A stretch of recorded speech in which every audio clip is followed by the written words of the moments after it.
It is now my pleasure, okay, we got this, next slide. It's my pleasure to introduce my good friend, Dr. Liqun from Stanford University. Dr. Luo grew up in Shanghai.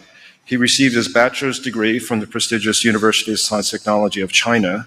And then he came to the US to pursue his PhD at Brandeis University, and then his postdoctoral studies at UCSF with Yunnan Jam. He took his first, and so far only, academic position, independent position at Stanford University in 1996, where he quickly rose through the ranks, where he is now the holder of the Anne and Bill Swindell Chair in the Department of Biology. Dr. Luo is also an investigator of the Howard Hughes Medical Institute.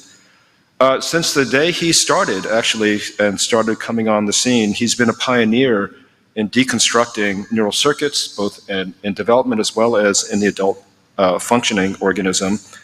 He's used a variety of model systems. I believe he started in the fly, and he realized that the mouse was also a great genetic system if you were clever enough to devise tools for approaching it.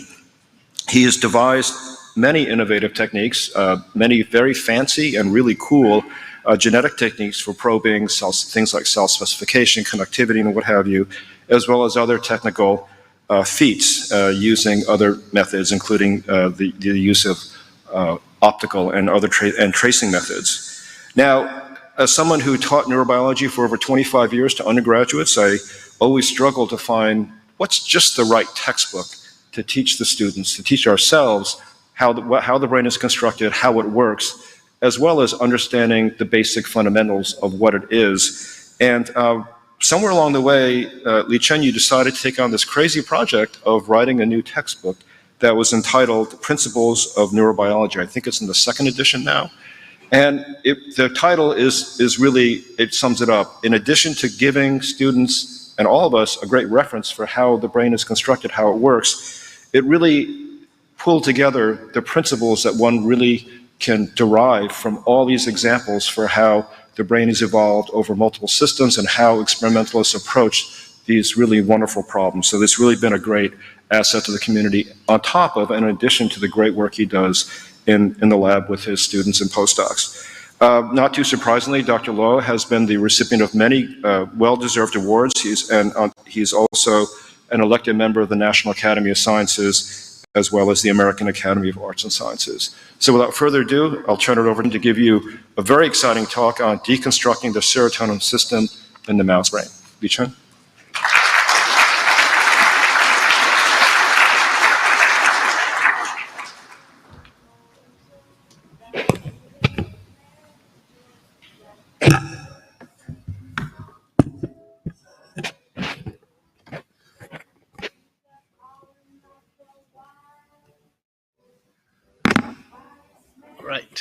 Thank you very much, John, for the kind introduction.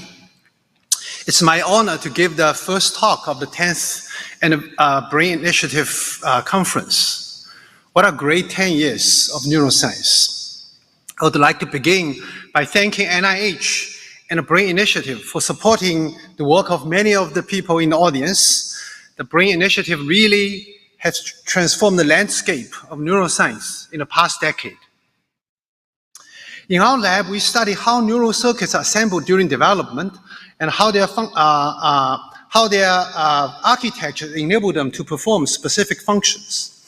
We use flies and mice as our model organisms and develop tools to help answering these questions with increasing precision. And as John kindly introduced, based on my teaching of Stanford undergrad and graduate students, I wrote a textbook emphasizing how discoveries were made and what general principles we can derive from these discoveries. This actually has affected our research in important ways.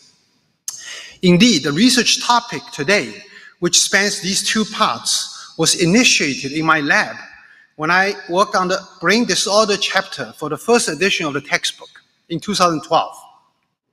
I learned that most drugs used to treat psychiatric disorders target the monoamine neuromodulatory systems.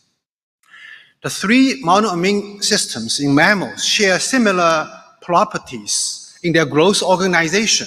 Their cell bodies are located in specific nuclei in the brainstem, but their axons project broadly. Yet we know very little about their input-output architecture. So I convinced several students and postdocs in the lab at that time to apply techniques we were developing to these systems. Generally speaking, any given neuronal population in the central brain usually receive input from multiple brain regions and send output to multiple targets. How is the information flow organized? Two extreme models are shown below. In the first case, information from a given input region is channeled to a specific output region, forming parallel dedicated pathways. In the second case, all inputs have equal access to all outputs, such that information is maximally integrated and broadcasted. The architecture of most neural circuits likely lie between these two extremes, but there had not been general method to determine this. To address this question, we developed the trio method, which is an extension of the rabies tracing method developed by Ed Carlo and colleagues, except that we label the starter cells in brain region B based on their axonal projection sites in region C. We inject at one of the output site Cre recombinase expressed from a virus that efficiently transduces axon terminals. We then inject Cre-dependent AAVs near the neurons of interest in B, and the cells that receive all viruses express TVA receptor to allow transduction of pseudotyped rabies virus. And then the glycoprotein to complement the glycoprotein deficiency so that rabies virus can jump to the input regions in A. We can then systematically inject different retrocre at different output sites and compare the input patterns. We also extended the trio method to enable tracing inputs to neurons based both on projection sites as well as cell types in region B using an intersectional viral genetic approach with a Cre driver and a Cre-dependent flip recombinase expressed from a virus. When we apply the cell type specific trio to the dopamine and norepinephrine systems, which differ by just one enzymatic step in their biosynthetic pathway, we found that these two systems have distinct input-output architectures. Data from neither system support this dedicated parallel pathways model.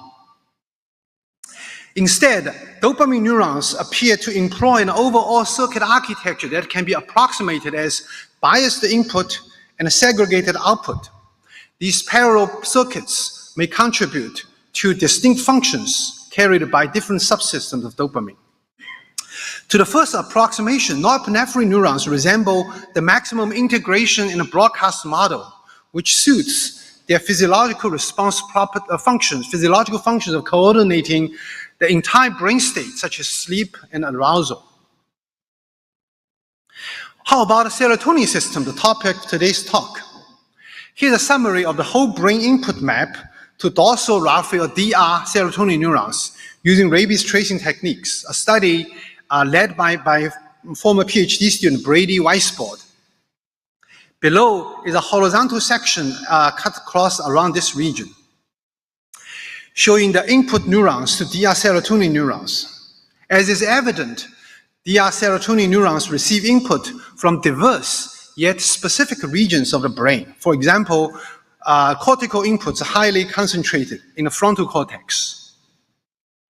Former postdoc Jing Ruan then focused on two non-overlapping groups of serotonin neurons, those projecting to the orbital frontal cortex and to the central amygdala. Cell type specific trio analysis revealed that these two populations receive biased input from a number of brain regions. For example, OFC projecting serotonin neurons receive more input from lateral hypothalamus and the medulla, where CEA projecting ones receive more input from CEA itself and from bed nucleus of stria terminalis, or BNST.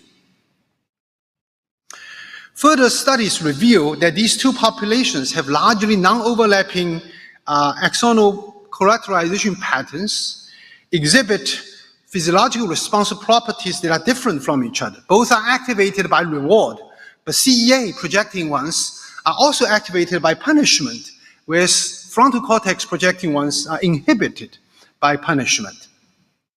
They also have different behavioral functions in promoting coping and anxiety behaviors, respectively. So in summary, the input-output architecture of the dorsal raphe serotonin neurons can also be characterized as biased input and a segregated output, similar to the midbrain dopamine neurons, except that their projections cover much wider areas in the brain than the dopamine neurons. And specific example, frontal cortex and central amygdala projecting serotonin neurons appear to constitute two subsystems with distinct collateralization patterns, inputs, physiological response properties, and behavioral functions. Finally, single-cell RNA sequencing studies further reveal that dorsal and medium raphe serotonin neurons comprise 11 distinct transcriptomic clusters, each with specific combinations of marker expression. So for the rest of the talk, I will focus on 3 unpublished studies supported by Brain Initiative grants on our effort to deconstruct the serotonin system in the mouse brain. The first story is a continuation of the work I just summarized. How many distinct subsystems of serotonin neurons constitute the entire mouse brain? In the second talk, I'll give a specific example of how 2 serotonin projectomic clusters modulate female social behavior in a concerted manner. In the third story, we aim to deconstruct serotonin system by perturbing different serotonin receptors and examine their consequences to spontaneous behavior and whole brain integrated activity. The first study was carried out by PhD student Jung Sung following the initial effort by former postdoc Drew Friedman. We wanted to find out how many distinct projectomic types of serotonin neurons are there in the entire mouse brain, and which brain regions are co-modulated by the same projectomic type. Here's our strategy to address these questions. We inject a retrogradely infecting virus that express Cre-dependent flip recombinase into a region of interest in a mouse that express Cre in serotonin neurons. The viral genetic intersections ensure that only serotonin neurons that project to the injection site will express the TD tomato marker, regardless of their cell body positions in dorsal or medium raphe. Importantly, regions co-innervated by the same serotonin neurons populations in the entire brain will also be labeled. And we use the trail map pipeline developed by Drew and undergrad Albert Pun, involving whole brain clearing, exon tracing, and image registration into the Allen brain coordinate framework, so that we can quantify exon intensity and density in anatomically defined regions. Here's an example of a brain in which retrograde AAV was injected in the dorsal striatum. In addition to label the striatum, exons also project to key regions of the basal ganglia, including globus pallidus and the substantia nigra, but not nearby regions. In this brain, AAV was injected in the dorsal striatum, and you can see exons innervate, not dorsal hippocampus. You can see that exons innervate entire hippocampus and entorhinal cortex, but not much elsewhere. From the merge in the middle, you can see that axon collateralization patterns in these 2 brains are largely segregated. Here's a closer look of the 2 brains that I just showed you using fly-through movies across clonal plane. The movie on the left shows the axons basal ganglia projecting serotonin neurons. See the dense fibers and the star indicate injection site of the dorsal striatum, globus pallidus, and substantia nigra. And the movie stops at a clonal plane where the raphe nuclei is. Here's the hippocampal injecting brains. You see some MPFC is labeled septum and then very strong hippocampus, both dorsal and ventral, subiculum, and entorhinal cortex. Now here's a summary data from 110 such brains from 35 injected regions arranged by columns on the x-axis. These regions were chosen with the goal of so that a collateralization will cover the entire brain. We divided the brain into 280 Allen regions according to the Allen Brain Atlas. The collateralization patterns are quantified as normalized heat map across each column. This is a giant matrix of data with the brain regions having 280 dimensions. To examine whether we can simplify projection patterns by reducing 280 dimensions of the brain space to a much smaller dimension K, Jung employed a dimensionality reduction strategy called non-negative matrix factorization, which is analogous to the principal component analysis that many of you are familiar with, but has better interpretability in the extracted patterns for data that have non-negative values, such as axon density. Using a cross-validation approach, Jung found that optimum K to be 5. It has significantly lower error rate compared to K equals to 4, but when K is greater than 5, the error rate for test does not improve. Here are the brain regions constituting these 5 bases, viewed by the relative magnitude of 280 Allen regions color-coded according to the anatomical divisions. Below are the top 15 regions in each basis that have the highest density, serotonin axon density. The first basis comprise mostly regions of the hippocampal network, such as presubiculum, postsubiculum CA1, CA2, CA3, and the medial and the lateral entorhinal cortex. The second basis comprises regions of the basal ganglia, such as substantia nigra, globus pallidus, and the dorsal striatum, or CP, for caudate putamen. The third basis comprised mostly cortical regions and some amygdala regions, although notably not central amygdala, which is actually featured in the basal ganglia pattern. The fourth basis is enriched for medial thalamus and hypothalamus, and hence the name medial interbrain. The last basis is enriched in brainstem nuclei and the lateral thalamus.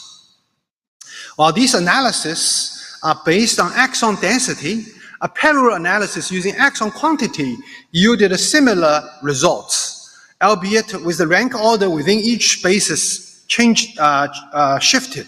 For example, in a striatum or dorsal striatum or CP, rank number 8 based on density, but rank number 1 based on quantity, given its large volume. Having described these 5 basis patterns, we can now see how our 110 brains are clustered using these basis patterns. They actually form very nice 5 clusters, each corresponding mostly to one of the basis patterns. Although some brains have substantial weights in more than one basis.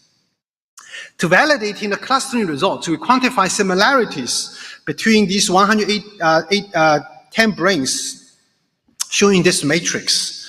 You can see the 5 clusters of the brains fall into 5 squares of high similarities represented by bright colors along the diagonal lines. However, there are also high similarities in some off-diagonal blocks, such as that indicated by the blue star here, reflecting that these brains have a mixture of 2 bases. As examples, here are 3 brains in which virus was injected into 3 different regions of the hippocampal entorhinal network. Their similar patterns are reflected by similarity scores across these rows, across these columns. Likewise, these 2 brains with basal ganglia clusters, within basal ganglia clusters, are similar in their collateralization patterns, but they are very distinct from the one from the hippocampal cluster.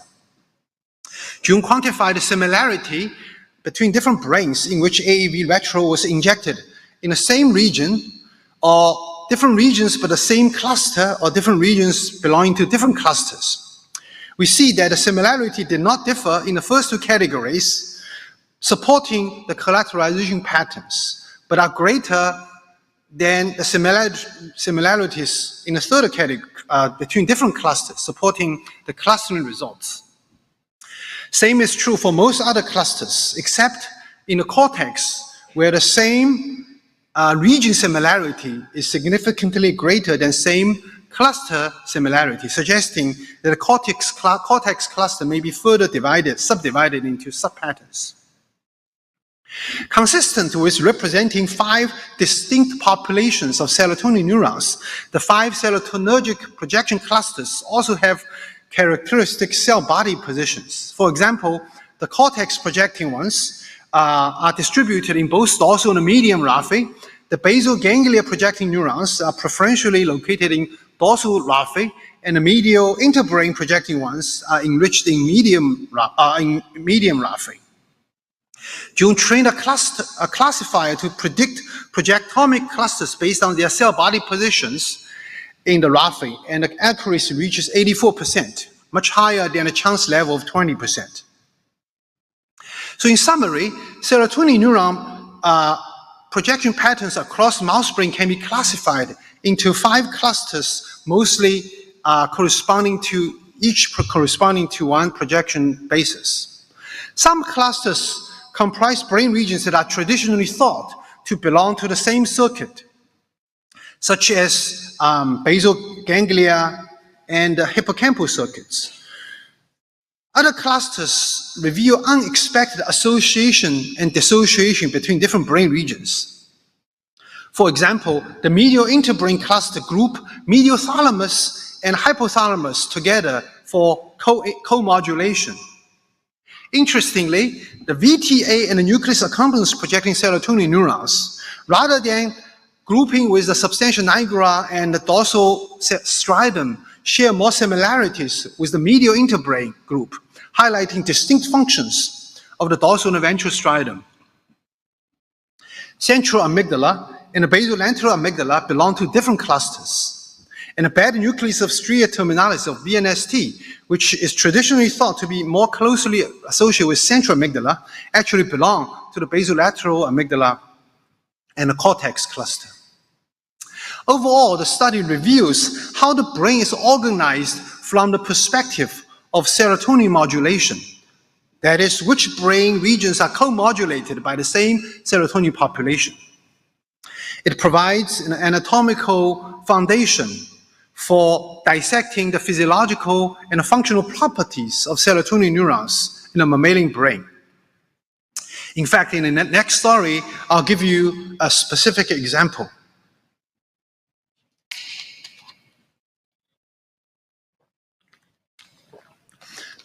The second story was carried out by a PhD student, Alina Shell, who is interested in serotonin modulation of social behavior. She focused on studies of the female behaviors because they are usually much less studied compared with males. Serotonin is a well-known modulator for social interactions. Here are just a few examples of social behavioral deficits in TPH2 knockout mice, which are deficient in producing serotonin in the brain due to loss of this biosynthetic enzyme tryptophan hydroxylase. As pups, TPH2 knockout mice emit fewer separation calls and lose preference for maternal odors. And a similar phenotypes was reported in the same study in knockout rats and monkeys. As juveniles and adults, serotonin TPH2 knockout mice have decreased the sociability, impaired social memory, and increased aggression. As moms, they exhibit deficits in maternal behavior, such as pup retrieval and pup huddling after retrieval. And this is due to the genotype of mothers, but not the pups. To investigate serotonin's function in female social behavior, Alina set up 6 social interaction assays at different life stages of a female, interacting with a juvenile female and with pups when they are virgins, interacting with pups again, or with intruding male when they are moms, and interacting with males when they are in non-estrus and in estrus. In the first experiment, Alina performed fiber photometry recording of DR serotonin neurons when females are interacting with their respective social partners in these assays. While serotonin neurons are in general activated by social partners, all social partners, she found particularly strong signals when females interacting with pups, especially when they are moms. And interacting with real pups elicits much stronger sustained and more sustained activity compared with interacting with cloth pups. Alina wanted to determine which projectomic classes of serotonin neurons are particularly active during pup interaction. She used the trap method we developed that allowed genetic access to neurons activated by a particular behavior during a drug-active period, intersecting with serotonin neurons labeled by SERT flip, driven by serotonin transporter.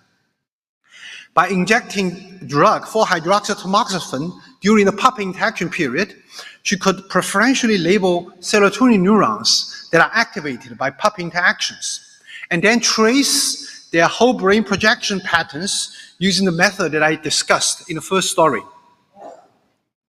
Here's a sagittal fly-through of axon projection patterns of serotonin neurons activated during pup interaction. While many brain regions are innervated by these serotonin neurons, I'll focus the following study on two specific brain regions near the midline, the beta nucleus of stria terminalis, or BNST, and the medial preoptic nucleus of MPOA. Both regions have previously been implicated by social behavior, including mating and parenting. As a reminder, from the first story, we learned that BNST belonged to the cortical cluster, whereas MPOA belonged to the medial interbrain cluster. Serotonin neurons that project to these two sites exhibit very little collateralization, so they are two separate systems. To examine the function of serotonin neurons that project to these two regions, Alina employed a strategy to conditionally knock out TPH2 from these projections by injecting retrograde Cree into either wild-type control or TPH2 flux animals. A key advantage of this over silencing these neurons is that we are testing the function of serotonin release rather than the release of co-transmitters such as glutamate, GABA, or neuropeptides, which happen to a large fraction of serotonin neurons. To validate the efficacy of such conditional knockout, Alina co-stained dorsal raphe with TPH2 as well as AADC, encoding another serotonin biosynthetic enzyme. As you see from these panels, Cree positive and AADC positive cells are devoid of TPH2 in experimental animals, not in control animals.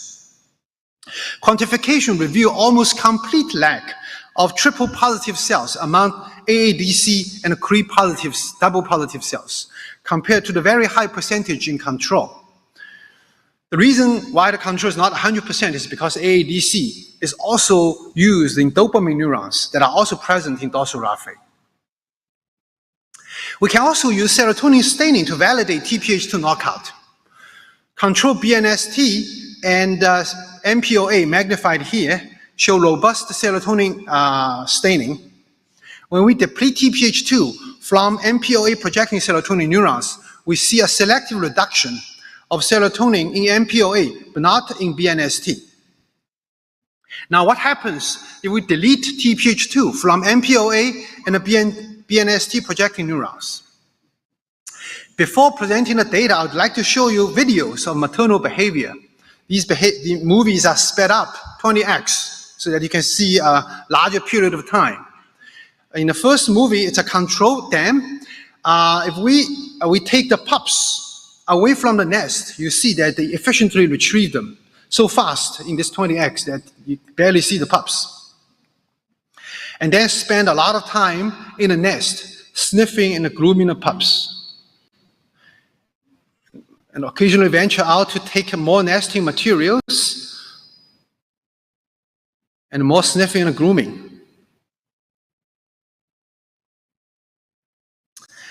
By contrast, naive virgin females usually do not exhibit maternal behavior. In this example, you see there's a pile of pups here, and the virgin females just run around the cage. You know, some even bump into the pups, but do not retrieve or do not interact with them.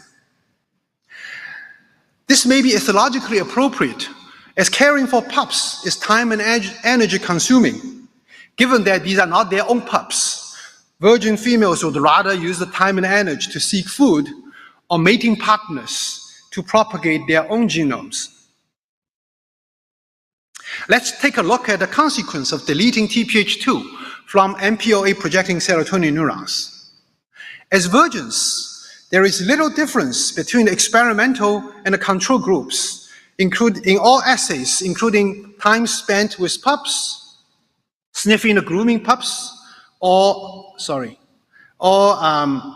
nesting. However, as mothers, mice depleted for TPH2 from MPOA projecting serotonin neurons spend significantly less time in contact with pups, sniffing and grooming pups, and build nests compared to controls. Now, MPOA has previously been shown to be a key center for regulating maternal behavior from the work of Catherine Dulac and colleagues, among others. Our finding suggests that serotonin modulation is essential for MPOA's function in maternal behavior. Now let's take a look at what happens if we delete TPH2 from BNST projecting serotonin neurons.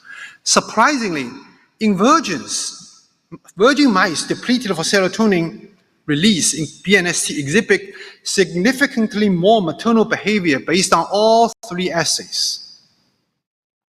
This suggests that naive virgins already have the full capacity to exhibit maternal behavior, but are actively inhibited from doing so by serotonin release in BNST.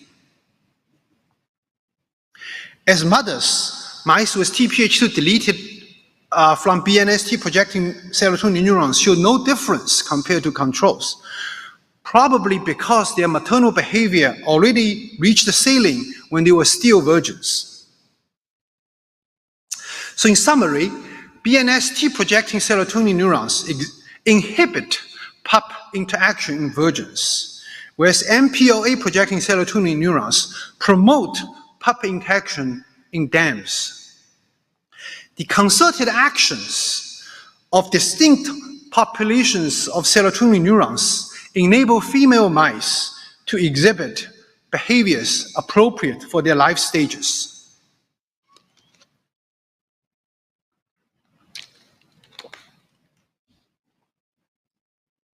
So far, I focused on this deconstructing serotonin system based on axon projection patterns of distinct population of serotonin neurons.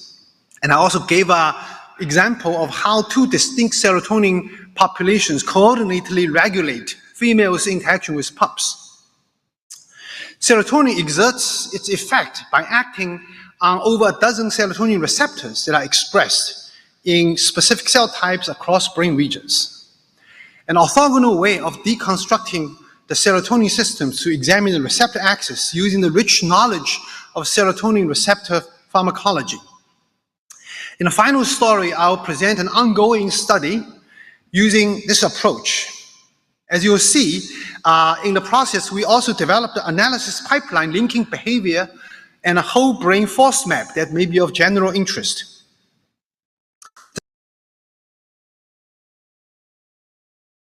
Drew Friedman, with the able help of our research assistant Ashley, and Scott Lindeman's group in the Statistics Department and Theory Center of Wu Tsai Neuroscience Institute, with contributions from several students from Scott's lab, as well as a joint visiting student. Here's the experimental design. We treated 10 groups of mice with 9 serotonin receptor agonists and antagonists, plus a saline control. These drugs were chosen to target the 4 most widely expressed serotonin receptors, 2A, 2C, 1A, and 1B. During the drug-active period, we placed the mice in an open field and recorded their spontaneous behavior for 60 minutes. During the third 15-minute period, we turned on LED light on the center of the open arena to potentially heighten the anxiety of the mice. We then performed whole brain force map using iDisco light sheet imaging to examine how serotonin receptor treatment influences whole brain time-integrated neuronal activity while mice were performing this spontaneous behavior. We then performed low-rank factor analysis for both behavior and force maps and explore their relationship using the large data set collected from 168 individual mice that have passed the quality control for both behavioral and force map data set. Now let's take a closer look at the details. Here are the trajectories of 3 groups of mice during their first 5 minutes in open field for saline and 2 drugs. 1A agonists slow them down and 1B agonists speed them up, mostly in the periphery of the arena. Here are the speeds over entire 1-hour period for 3 drug groups per saline control, reflecting increased speed for 1B agonist and decreasing 1A agonist shown on the left. And all of these groups increase their speed transiently at the beginning of LED light on.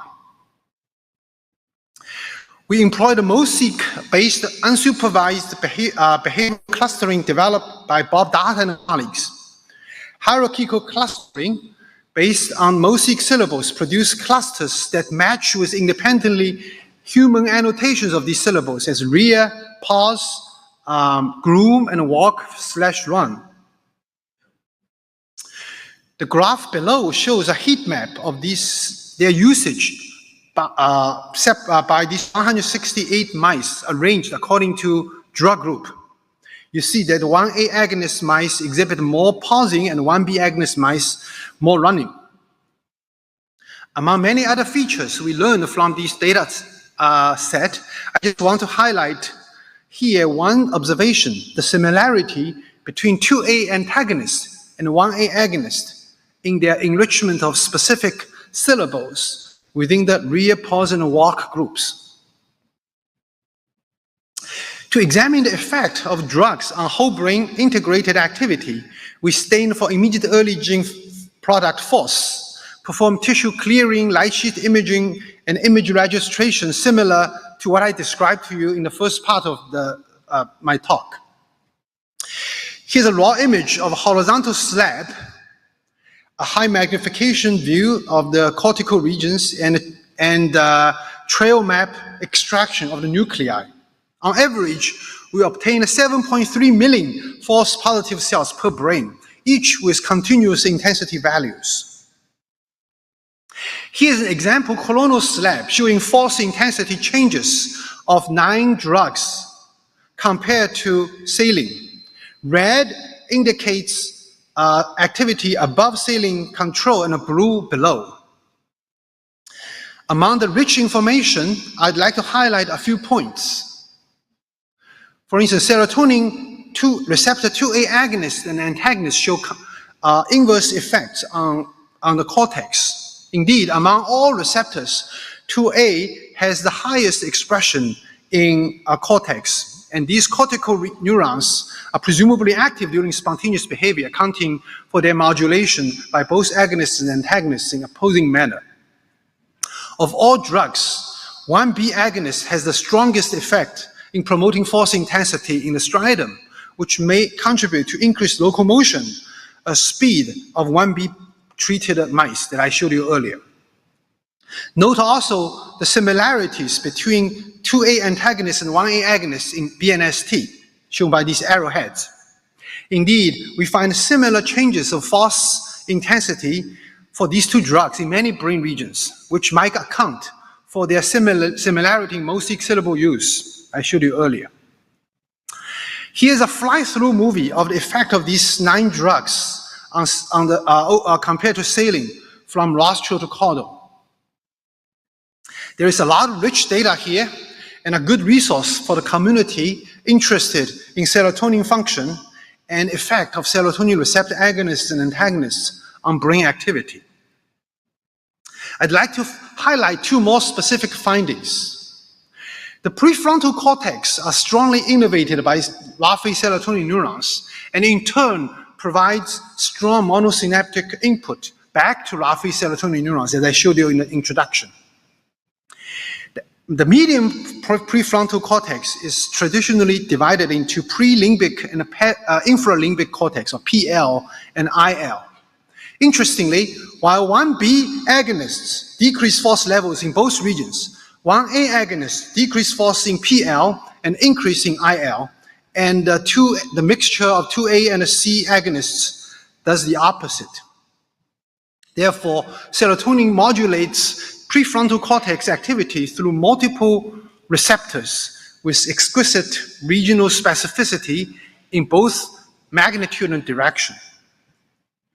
Examining the effect of force levels by serotonin receptor agonists and antagonists also reveals substantial heterogeneity within a given brain regions in Allen Brain Atlas. For example, activate specific subregions in the nucleus accumbens. To further analyze the rich behavioral and force map data and to investigate their relationship, we perform low-rank factor analysis of both behavior and force map. These analyses help us to extract variables in low dimensions that represent these very high-dimensional complex data. For example, in the behavioral analysis, our model integrates not only mosaic syllables, but also position in the arena and the temporal epoch at which these syllables were performed by the 168 mice in different drug groups. This led us to predict which drug a mouse was given based on their behavior with 46% accuracy, substantially better than the 10% baseline, given the similarities of some of these drugs, such as 2A, 2C, and 2AC agonists. Likewise, from the force map data, we can construct a spatial point process model that can find low-dimensional factors of variation across collection of mice. And given the force count and intensity weights, we could predict which drugs a mouse was given with a 51% accuracy. These factor analyses provide many insights, but I want to focus on one key application. That is, they allow us to investigate the relationship between behavior and force map. A direct question is, can we predict neural activity from behavior and vice versa? To do so, we fit a linear model to predict the weights of our force factor model given the weights of the behavioral factor model. We could use linear model to predict what happens to the force map if we artificially increase certain behavioral syllables at a specific time and location. Such increase results in altered behavioral factor weights, which lead to altered force factor weights, resulting in changes in force map. We can also do this the other way around. By changing force intensity in specific brain regions, we could predict what kind of corresponding behavioral changes. I'll provide 2 examples in the final data slide. If we increase the prevalence of these pausing syllables or proportionally decrease all others, the corresponding change in force map are predicted in this pausing brain. We see a net decrease of force in the striatum and net increase in the cortex.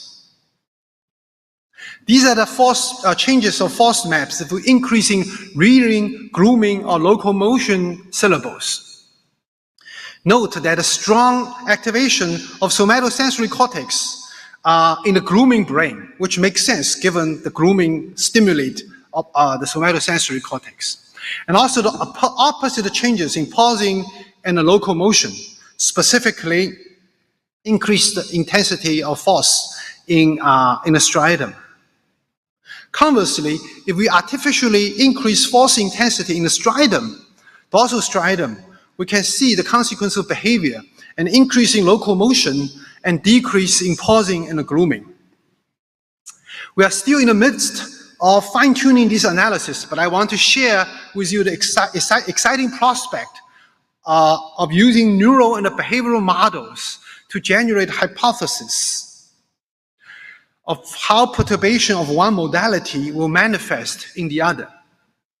Given that these two modalities were recorded with different time scales, we are pleasantly surprised by the strong link we can establish between real-time behavior and one-time snapshot of the force map. Here are a few take-home messages from what I've told you in the last 43 minutes. The serotonin projectome comprises 5 clusters. Some co-modulate brain regions with common functions, such as basal ganglia and hippocampal circuits, while others link brain regions for co-modulation in unexpected manners. For instance, the medial interbrain. The concerted actions of BNST and MPOA projecting serotonin neurons enable females to exhibit behaviors towards pups appropriate for their life stages. A surprising finding is that naive virgins, females, have full capacity of taking care of pups, but they are normally inhibited from doing so by BNST projecting serotonin neurons.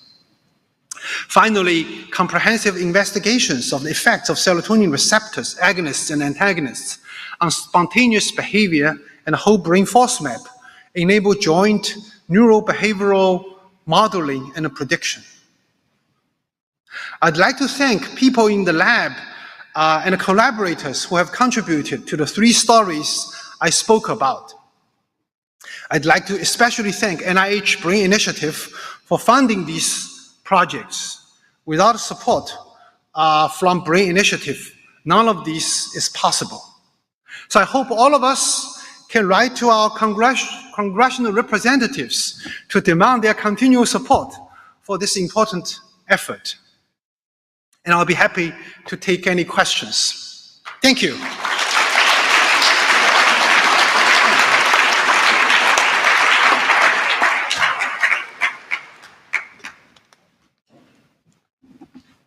Thank you, Liqun, for 3 inspiring stories. Please use the microphones for questions. There are 2 mics up there. Corey, you're going to have to get up. Sorry. And then also we'll be taking questions from folks that are tuning in online. So Bill, I saw you getting up. Yeah, you want to? Please. Liqun, Hi, Bill. Thanks for the beautiful talk.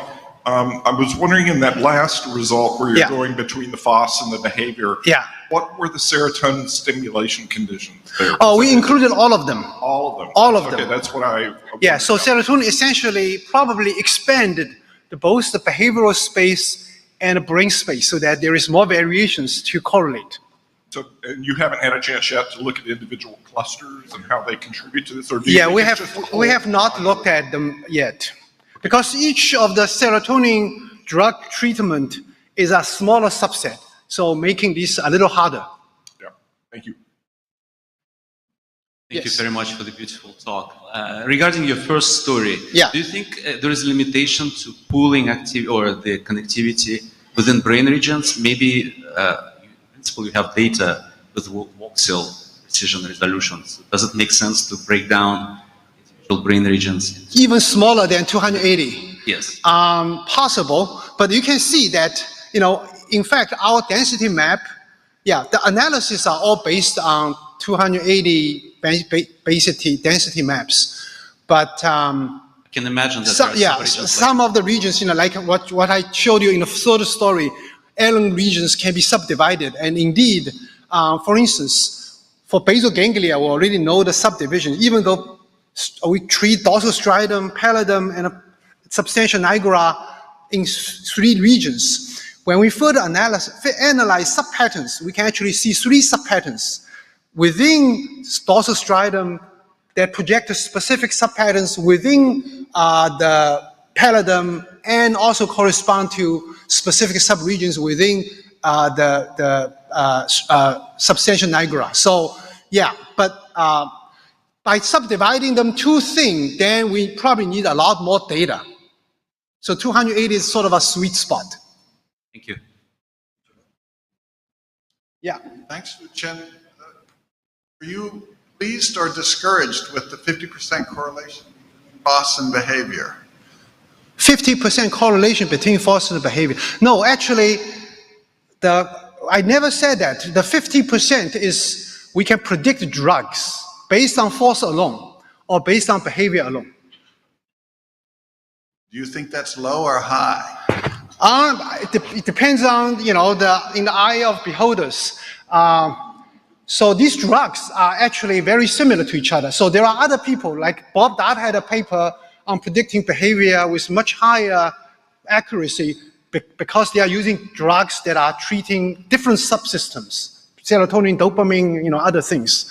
So some of these drugs are actually very similar. For instance, one drug was specifically chosen to co-activate two receptors. So they are presumably very similar to either of the receptors.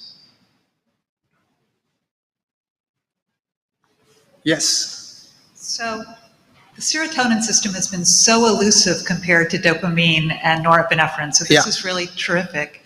Do you know whether your 5 projectomic clusters map onto the 11 transcriptional clusters? Yes. Are there 55 classes or 11 classes or something? Yes, very good question. That's actually a problem which we are working very hard on. We are using spatial transcriptomics to map based on barcoded retrograde virus to map on the transcriptomic clusters. I would say definitely it's not 55, but also not that 5 will neatly map into these 11, somewhere in between.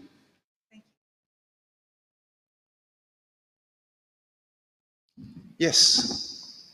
This was a great talk, Liqun. My question is really similar to the previous one. I'm just curious how the syllables and the whole brain FOSS maps from the last manipulations to the receptors map onto the projectomic clusters, or if you brought those two into conversation with one another. Not yet. That's a great future prospect. You are linking my 2 different parts of talk together.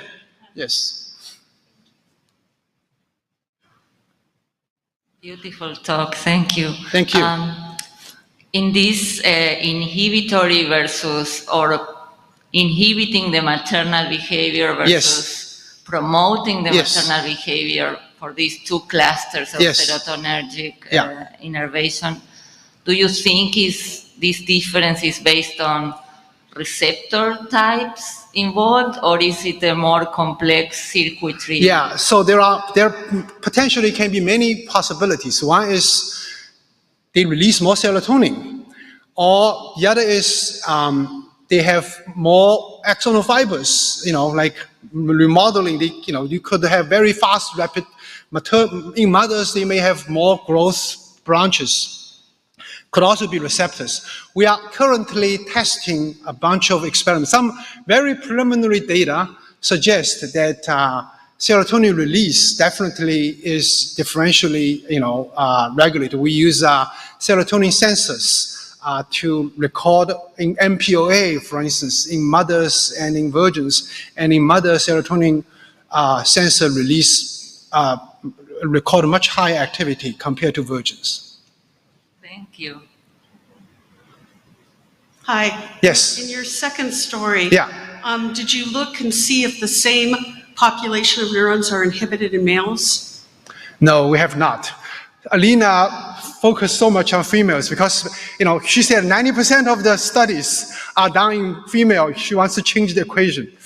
But it'll be interesting to look at males also.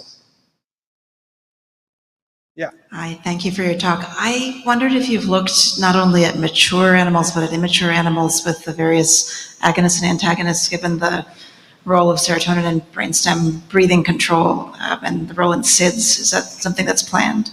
No, I have not. I have only a few people, a small fraction of my labs working on serotonin in my lab. So, interesting questions. Tell tell us something about SIDS and survival.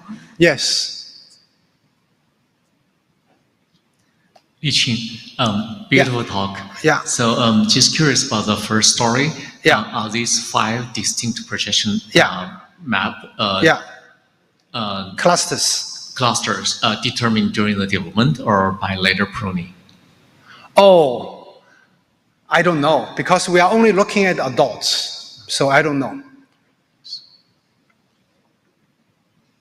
Over here.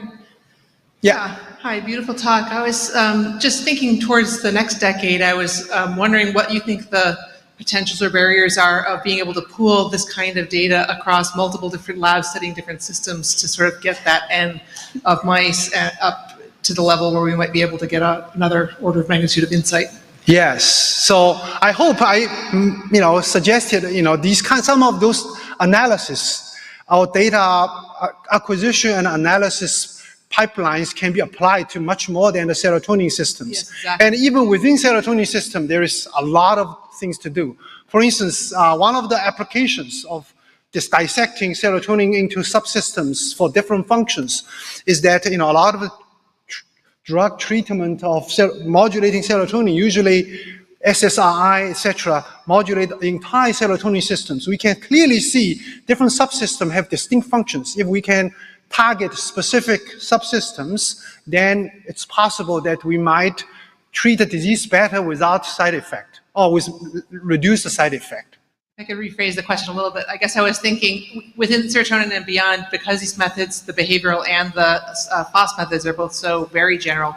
It seems like there could be potentially massive amounts of data if we could pool them across labs. And I just wonder, do we have the infrastructure for that, the software and so forth, to be able to pool data across different kinds of studies, or is that something that needs? Oh, the data, yeah. So for our study, definitely, whenever we publish it, we will deposit all our raw data and analysis pipelines, to be shared by an entire community.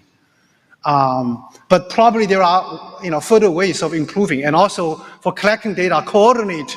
It's very important in our case. The behavior and the force map are coming from individual mice. We can match them, and so this kind of coordinated effort of collecting physiology and behavioral data, it will be very important.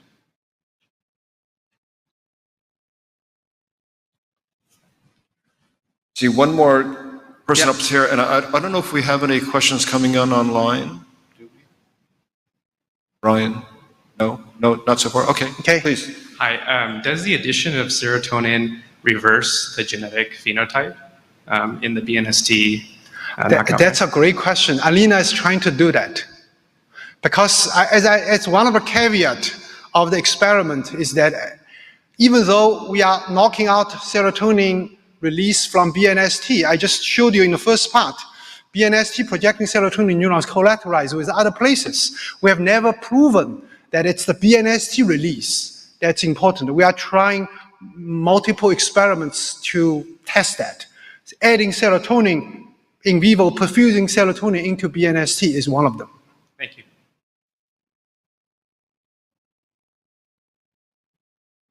Well, I don't see anybody else with questions, but please join me in thanking Dr. Luo for a wonderful talk.